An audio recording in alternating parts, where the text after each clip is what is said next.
Hello, this is Coach Tim Campbell, and I'm your host for the Self-Made as a Myth, Make a Difference Together show, where we are talking with successful business owners about the journeys to building their business.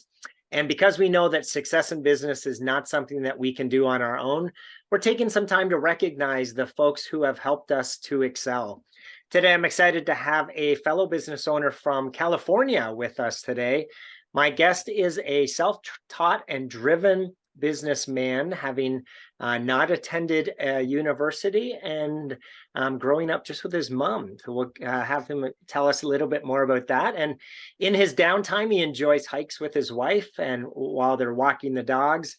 And he's most proud to be married to the woman whose leadership skills and love has shaped his family. And we're going to ask him to explain that here in a minute, because that is just sounds awesome. It's my pleasure to welcome Fernando to the show today. Hello, Fernando. Hey, how's it going? Thank you for having me.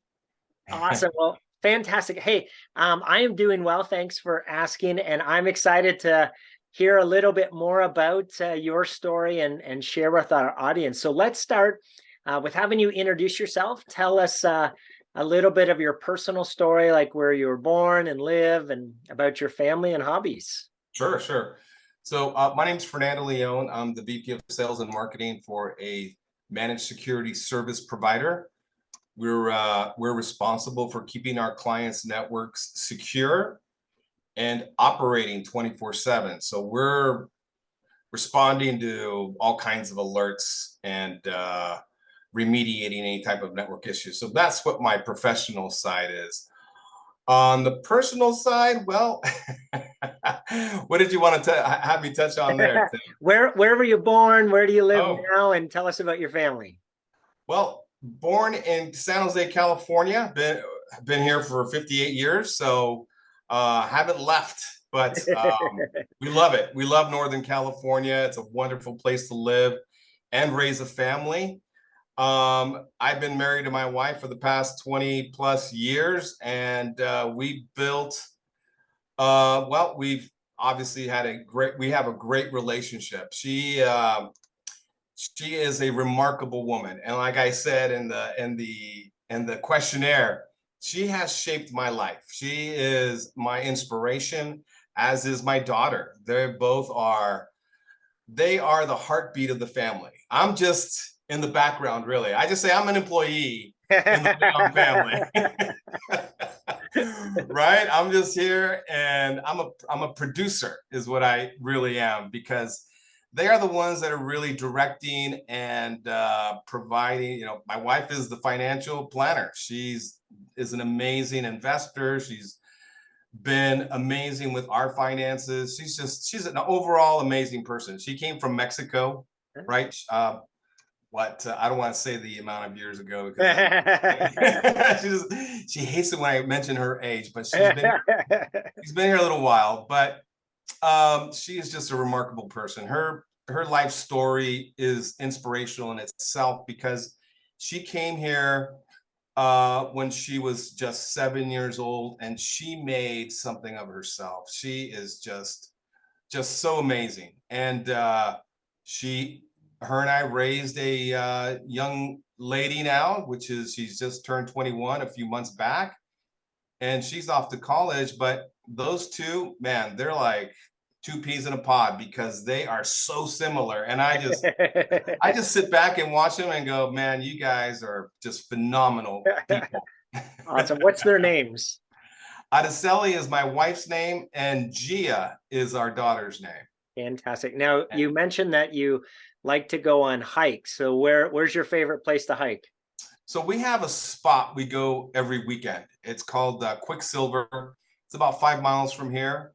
It's a nice 5 mile hike. We see a lot of wildlife, from deers, wild turkeys. My wife's come across a bobcat. Oh, wow.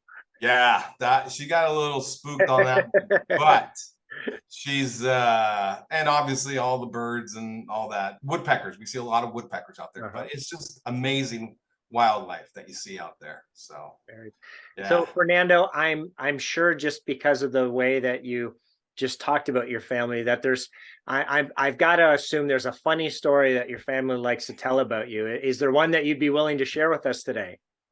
Um, well, they just say, well, I do love to tell jokes. Uh-huh. I'm a big joker at family events. I'm not really one that loves to have all the attention on me. But when there's a little downtime and people are getting a little, the family's looking for a good laugh, I love to tell a great joke. And I have lots of them, but a lot of them would say they're inappropriate. Yeah. Nice. But I do love to tell jokes, and that's probably one of the things my family loves to see, even though they could be a little bit inappropriate. They love to see that side of me because it brings joy to me to make others laugh. It's a great time. And my dad was like that. My dad was him and I are very much alike when it came to telling stories and jokes and things like that. Yeah. Well, hey, I know you're actually got your hand in a few different businesses. So tell us how the business came about, and at what point did you have the confidence that you could run your own business? Well, back in 2001, I'm sure a lot of your listeners can relate that it was just an awful time, right? 2001 was the collapse of the dot-com era, and then 9/11 occurred.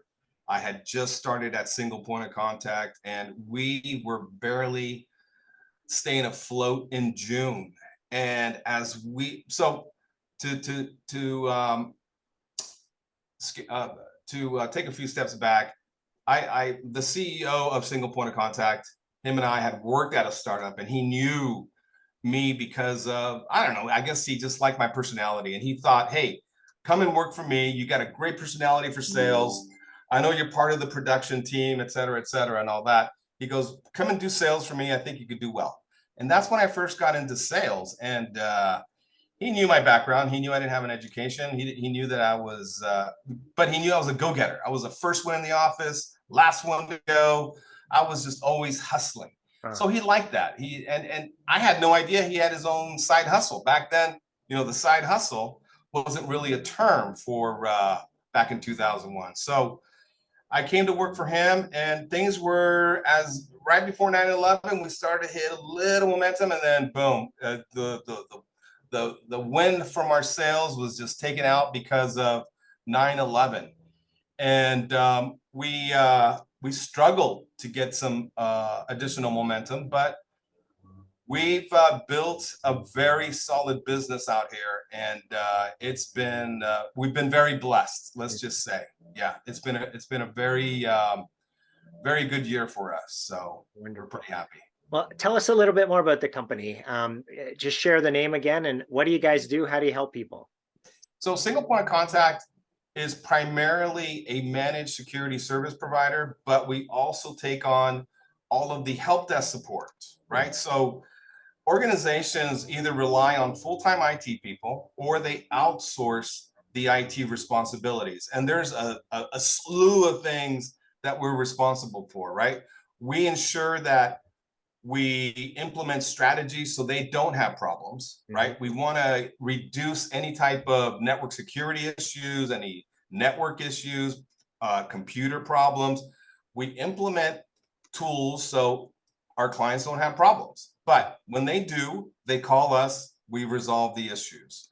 So that's primarily the business model. We're here to implement a solution so they can stay focused on their business. Let us take care of the network and all the security. Wonderful. And do you guys serve clients globally, nationally, regionally? What's your footprint? We do. We provide a 24/7 model. So we get clients from all over the world.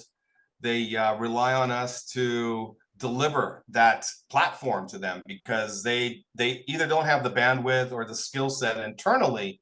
So they rely on us or hire us to fill those gaps, to fill what areas they're lacking expertise in. Wonderful. Fernando, share a story where someone pushed you or inspired you, you could do it, even though maybe you didn't think you could. And the impact that person had on you? Sure. My aunt is the first person that comes to mind because she always at family events, she's one of my favorite aunts. She would always tell me, Fernando, you're so smart. And I would just look at her and go, I'm barely going to graduate from high school.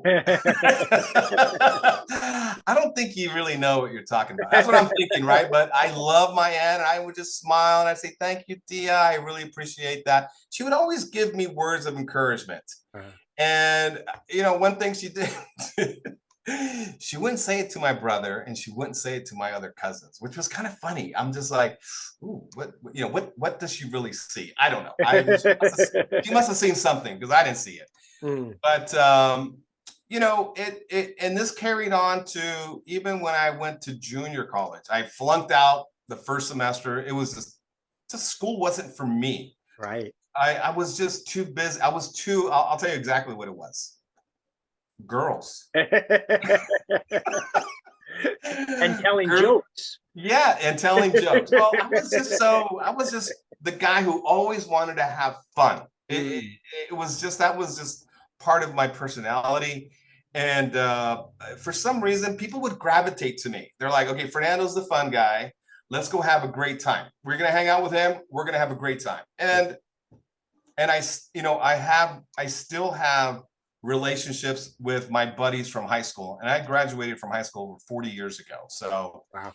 We have great relationships with people that are just incredible, and they're doing incredible things in the world today. So very happy to have that circle of friends that I currently have. Wonderful. What's you've been in, again, business for quite a while, and different experiences. What would you say is your biggest learning as a business owner? Well, this took me a while because the first 10 years at Single Point of Contact, the method of generating business was cold calling. And I had an assistant who would send out mailers and would send out, we would spam, organizations.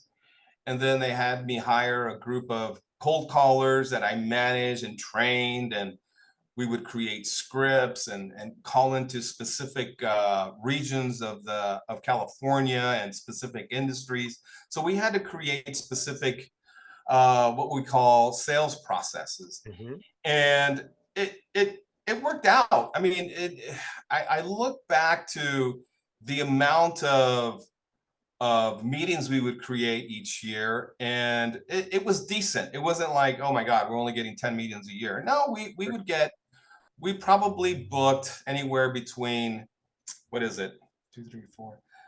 60 to, I don't know, 80 meetings a year, and which is decent. That's nothing earth shattering. Right. And then during this whole process of building a business, my boss is like always ahead of the curve. The guy is he's just a pure genius. And he would tell me, Fernando, you really need to look into PPC, SEO, content creation, marketing, online marketing, et cetera, et cetera. Yeah.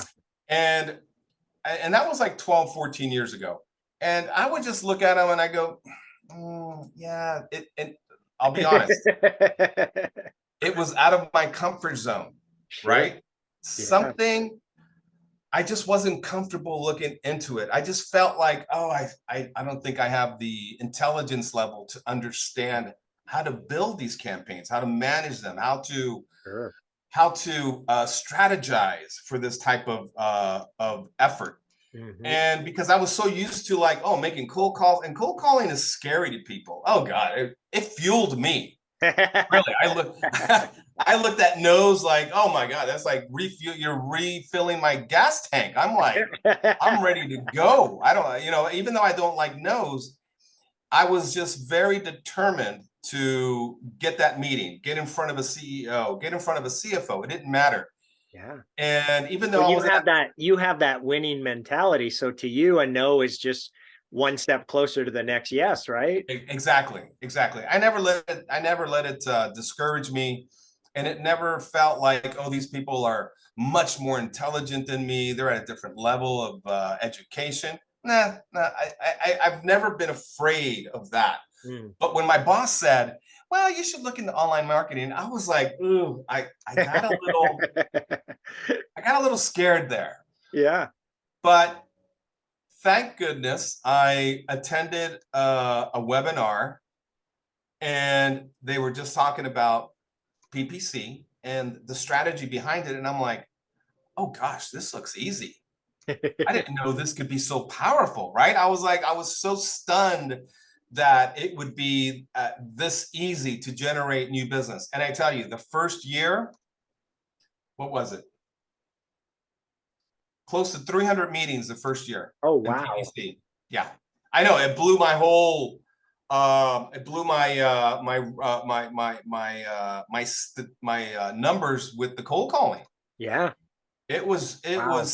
Yeah, I was surprised how much business or how many meetings were scheduled because of PPC, and it just changed everything.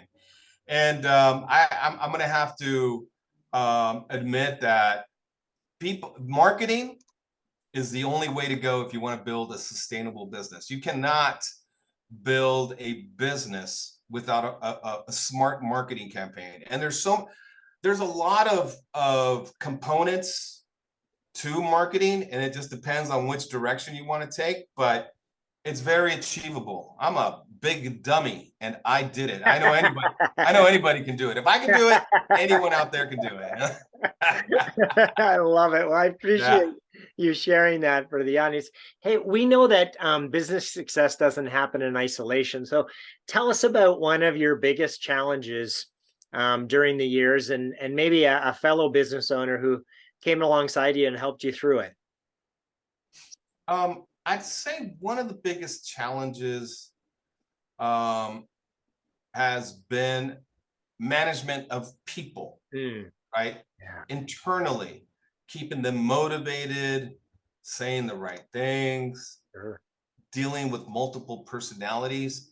And this is where I lean on my boss, our CEO, he has such a high EQ. He knows how to handle different personalities. And him and I, we're very close in age. We're same generation. And I'm very, very, how would you say?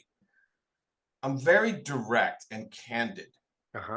And he is more of a softie, right? Okay. Yeah. If somebody so it was for me, it was challenging to manage people that were a bit delicate for some reason, right? Because we're very, I grew up in this, I was born in 65.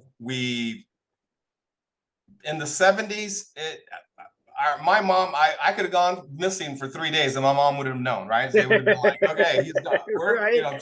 She's too busy, right? It's like, but we took care of ourselves back then. And it just made us very thick skinned. It made us very, it toughened us up. Sure. And I see today's generation and they're a little soft. It's and for some reason, my boss knows how to deal with them. He's just like, okay, I know how to deal with these kind of people. He's really good at it.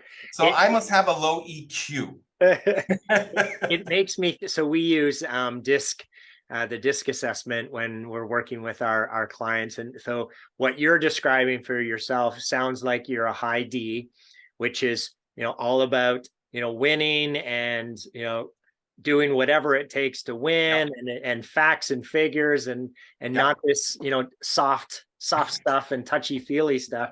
Right? And that is absolutely needed, right? In terms of a business needs that personality. And right, it sounds like your boss is probably more, more of an I or an S, which is in tune with people's feelings and understanding emotions and being able to read the room. Right? Yes. And so the reason I'm sharing that is companies need these different qualities, but not one person doesn't have all of the qualities. So, we bring others around us who offset our strengths so that, together as a team, we're able to do all the things that are needed. And And once we realize that, right, just like you've said, well, once you realize, it's like, oh, well, they're going to be more aware of this situation, so I'm going to ask them for advice, right? I love Yes. it. Yeah, my boss and I, we balance each other out pretty well. So That's fantastic. Hey, I'm going to put you on the spot here a little bit just for fun. If I was to ask you to pick three people in your business owner journey that you're most grateful for them being there uh, in terms of helping the business's growth, who are those three people and how they help you? well, I heavily rely on our CEO when it comes to closing big deals, because during these discussions, questions can get very technical at times. Mm-hmm. And he has always had my back. He's always been there to support me, and he's been instrumental in closing some very large deals. I mean, he helped me close Google. We closed one of the largest real estate developers in the world. He Wow. helped me close that. I mean, we've closed some very large opportunities together, and I don't think I could have done it without him, because he's that good. Even though he's super technical, and let me tell you, he will geek out on you. One of the most brilliant guys you will ever meet when it comes to building networks and just troubleshooting problems from a technical side. But he has another side of him that is also, he's a joker. He loves to entertain. He's got the one of the most sparkling personalities you will ever meet, and you don't see that. He's Right. like a unicorn, because yeah, you don't see that as somebody who's Right. technical, because they're very introverted, and he's Sure. far from being an introvert. Yeah, I love it. So And what's his name? Gregory, All right. yeah, Who's second person. yeah. So you said to mention Yeah. Who's number two? person number two is Miriam Diaz, Salim. She is instrumental in managing dispatch. She's also managing our remote teams, who can be in other parts of the United States, because a lot of our guys work remotely. Sure. Some of our guys work in Spain and other parts of the world, Yeah. and she creates this chemistry among them, right? And she's really at the front line, ensuring our clients are happy. Mm. And if there's a fire, she knows how to put it out. She knows what team member to assign. She does a really good job managing people, and we're very grateful for her being on the team, because without her, ooh gosh, I don't even want to think about it.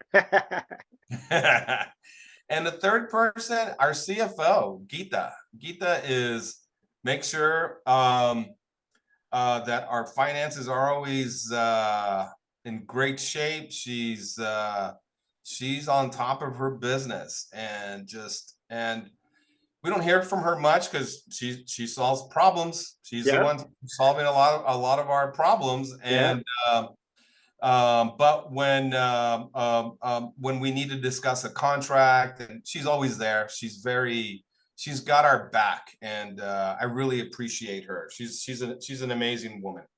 Fantastic. Well, let's shift gears here a little bit, Fernando. As you think about the next 3 to 5 years, what are the biggest challenges that you see that you're going to face in terms of achieving your goals, and who are the types of people you're going to need to help you resolve those challenges? So our right now, because of our business model, we work with a specific industry, and within that industry, we saw a huge gap, and we decided, okay, if we're going to start a business that's going to fill that gap, we need to do the following. And that is one of my biggest challenges right now, is getting this online business going, because this business is going to help the IT service industry with a lot of areas they struggle in. We see a lot of struggles within the IT service industry, and we see an opportunity to fill that gap. And right now, that's my biggest challenge right now, and that's in 4 or 5 years, is to get to that point where we can just exit. That's our exit plan. 5 years from now, we're like, hey, we can sell this business and sail off into the sunset, because this is a huge business opportunity for us. And I already have my hands full with single point of contact, but I'm working weekends, after hours, to get this business going. And we're pretty excited about it, because look, money's great, but I'm going to be able to help others, right? And that is something that my mom taught me. I forgot to mention that, is my mom, who is also one of my inspirational figures. As a single mom, she had it really rough, but she was helping so many people. When she couldn't rub two pennies together. And that taught my brother and I a very valuable lesson, right? To volunteer, to help others, to be kind. If you can't find a kind person, be a kind person, right? So she taught us a lot of valuable lessons in life, and morals and principles. So yeah, and this is probably one of the reasons we developed this business model, because we see a lot of CEOs struggle, and they are amazing people who keep the networks going, who keep these businesses, their clients, operating their business. Because let me tell you, without IT, you can have all the sexy hardware and software in place. If it's not configured correctly by the IT guys, and it's just a pile of junk. So I'm going to ask you another question here, but beforehand, what's your mom's name? Clara. Fantastic. Clara. So, Fernando, are you far enough along on this new business venture to be able to share with the audience what it's all about? Well, sure. It's called the MSP Corner, and we do have a live group on Facebook that we discuss a lot of topics, such as what you should be doing with SEO, or your marketing strategies. We're mainly discussing marketing strategies, but I know these guys, these are all CEOs, very techie people. They love to hear about new technology that's coming out. So we have webinars on technology that's going to help them either increase their revenue, or get their clients, have security, a tight security in place. So there's various topics that we're discussing, but mainly it's going to be about selling value, because these guys, they talk about tech services, and they got to focus more on selling value instead of tech support, because clients don't want to hear about tech support. They want to hear about how you're going to solve their problems, how you're going to prevent problems. And that's the key to winning business. So, but yeah, the MSP Corner is probably another month, 2 months out from going live. I feel like, we have a team that we're working with. They're the web developers, and God bless them, they're great people. But it's like we take a few steps forward, and then we have a meeting. We're like, oh my goodness, we're taking a few steps back. Because of the challenges and development and workflows and processes. And let me tell you, building a business, and especially an online business, it's challenging. It's challenging. That 2 steps forward, kind of 1 step back idea. It reminds me. My mindset coach painted this picture for me. Like, every time I've lamented about my own journey, he's like, well, Tim, how do professionals climb a mountain? Do they go straight up? Like, well, no, of course not. Right? They go back and forth. And why do they go back and forth? It's because that's the only way to get to the top. So he uses that analogy to say, hey, Tim, maybe you're not ready to go straight up, right? Maybe you have to veer off to the right, because there's some learning and some experience over there, right, to prepare you to go up to the next level. And I really like that visual of, oh, so everything that happens is for a reason, right? And it's for our own growth and development to prepare us for the next stage. So instead of it being 2 steps back, right, it's a learning and growing experience. Yeah, I like that that analogy. It's so true, because I see a lot of this. I see a lot of colleagues get discouraged because they had a bad experience, and that's part of the conversations we're having on in the MSP Corner group, is like, just because you failed doesn't mean that you're going, it's not a life sentence. Yes. It's not Yes. forever. You Yes. have to keep trying, Yeah. right?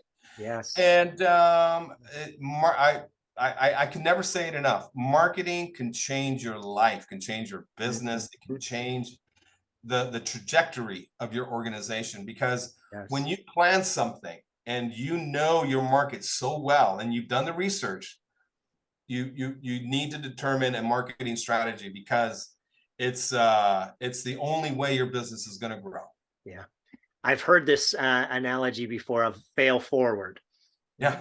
So as long Okay. as you're failing forward, then right, it's all good. It's just part of the Yep. journey. So, Yep. Yep. hey, Yep. Fernando, last question here.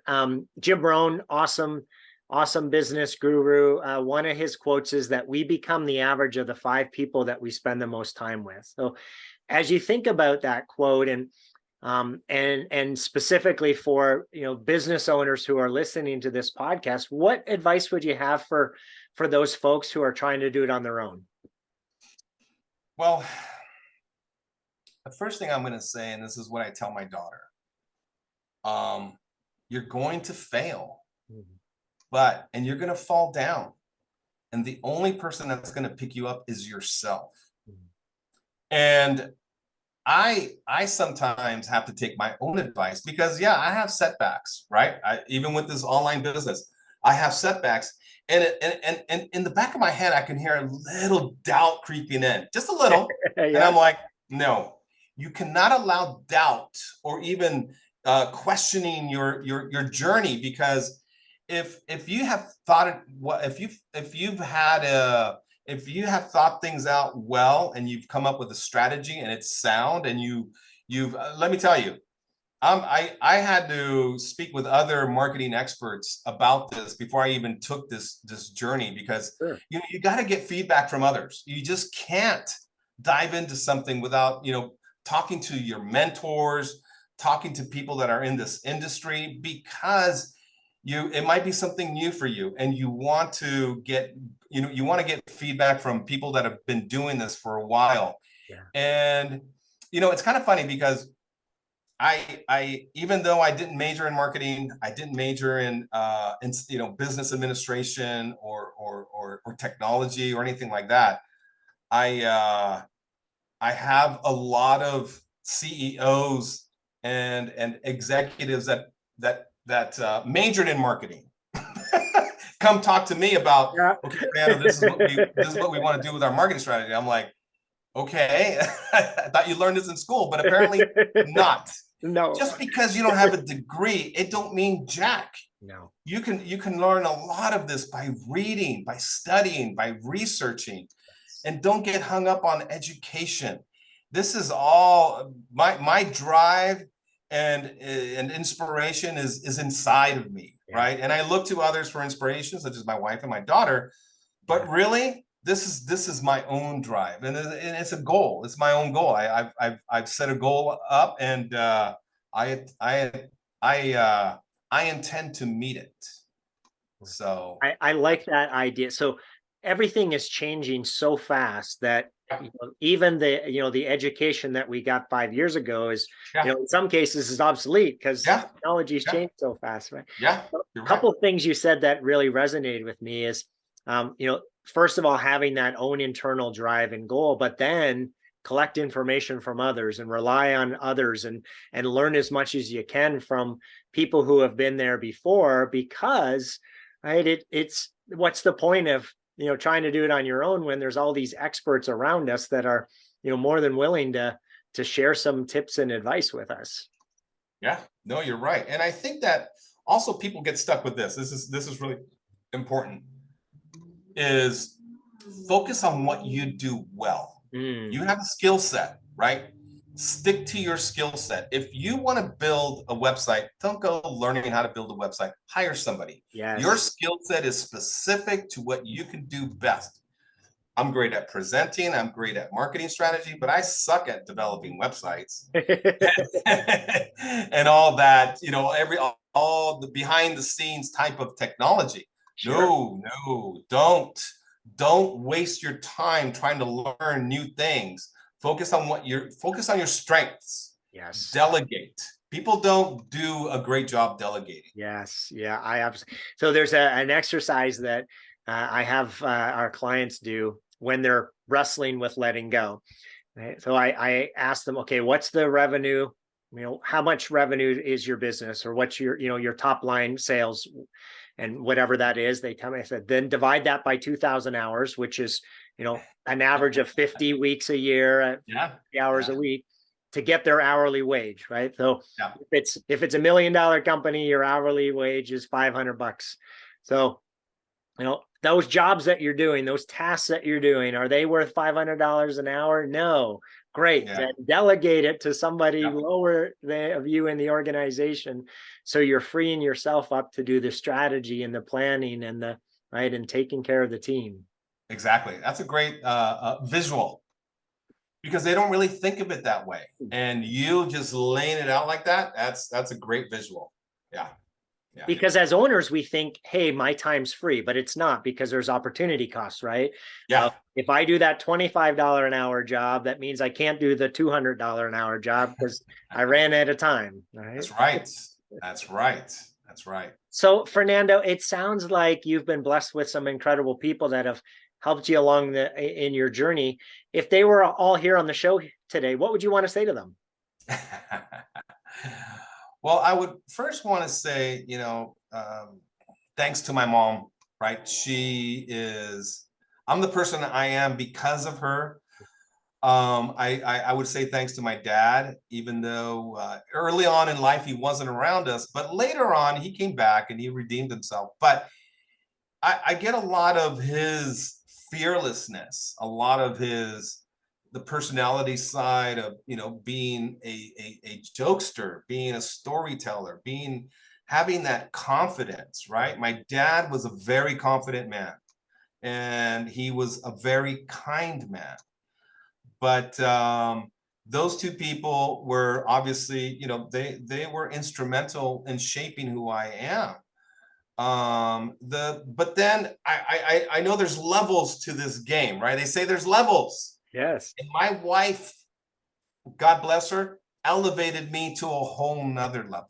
And without her, I wouldn't be who I am today. She's the driving force. I would love to say, oh, I am who I am because of me. No,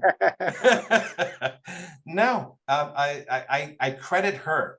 She's an incredible human being who has taught me a lot, even though I am older than her and have been around longer. She has taught me so much. That's awesome. And my daughter, that's 4 people, but those 2 have taught me so much about being a better human, being a better, just being an overall better person, because this is, we touch so many lives, right? And especially me, I talk to dozens of people every week, and you touch somebody every week, and it's like, okay, you're making an impact. And how do you make an impact? So, and for the 5th person, I would say, my sister. I love my sister. She's much younger than me, but she brings me down to earth sometimes, right? She's the one who can, share, be very honest with me. Yeah. So I credit her with that, because she's a remarkable person. She's on an incredible journey herself, and she's raised 2 daughters on her own, right? That and she's done a phenomenal job with these 2 young ladies who are also on a remarkable journey. So yeah, awesome. I got some great people around me. Wonderful. Well, Fernando, it was a pleasure to speak with you today. Thank you so much for being on the show. Oh, you got it. You got it. Thank you for having me. Awesome. For everyone who tuned in, thanks for listening to the Self-Made is a Myth show with your host, Coach Tim Campsell. Be sure to help us spread the movement by liking the show and posting about it on your social media. And to join our movement, go to bemadtogether.com. All right, folks, that's a wrap. Make sure to pay it forward, and I'll see you all next time. Take care.